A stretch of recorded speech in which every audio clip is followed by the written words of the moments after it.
Good morning students, welcome back to your Hindi class.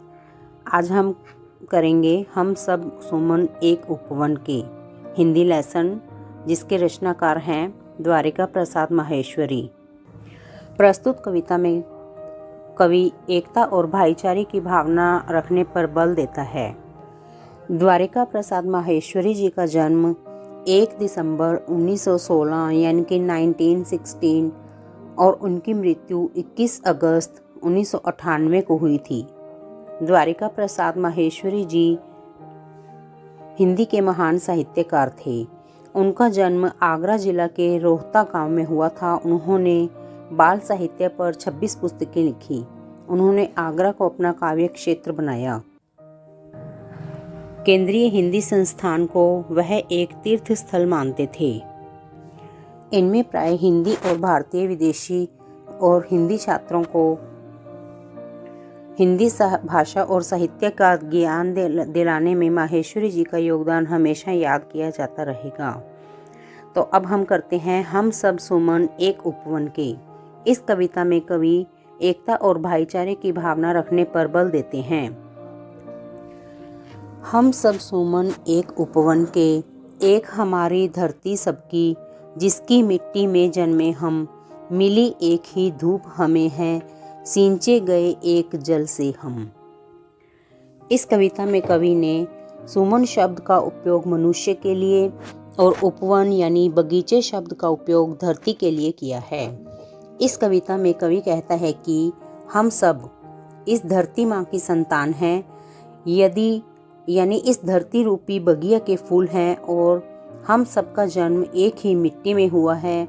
हम सबको एक ही धूप मिली है, एक ही सूरज की धूप मिली है और एक ही जल से हम सब सींचे जाते हैं, यानी कि और एक ही जल हम सब पीते हैं। एक ही हवा के झोंकों ने हमें झूला झुलाया है। पले हुए हैं झूल झूल कर, पलनों में हम एक पवन के, रंग रंग के रूप हमारे अलग अलग हैं क्यारी क्यारी, लेकिन हम सब ने मिलकर ही इस उपवन की शोभा सारी। एक हमारा माली, हम सब रहते नीचे एक गगन के। इन पंक्तियों में कवि कहता है कि हमने एक ही हवा के झोंकों ने हमें झूला झुलाया है। भले ही हम रंग बिरंगे हैं, हमारा रंग भी फूलों के समान अलग अलग है, अर्थात हम अलग अलग जाति और धर्म के हैं। हमारा रंग रूप भी अलग अलग है, लेकिन हम सबसे मिलकर ही इस उपवन की शोभा बढ़ती है।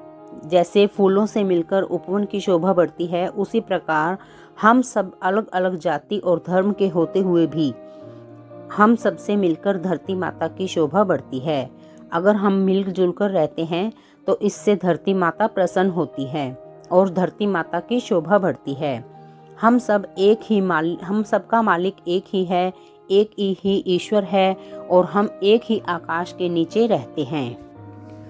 सूरज एक हमारा, जिसकी किरणें उर की कली खिलाती, एक हमारा चांद चांदनी, जिसकी हम सबको नहलाती।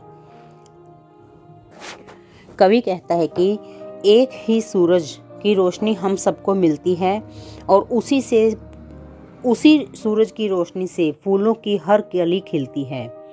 और एक ही चांद है, जिसकी चांदनी रात के समय चांद जब अपनी चांदनी बिखेरता है तो हम सबको वही चांदनी नहलाती है।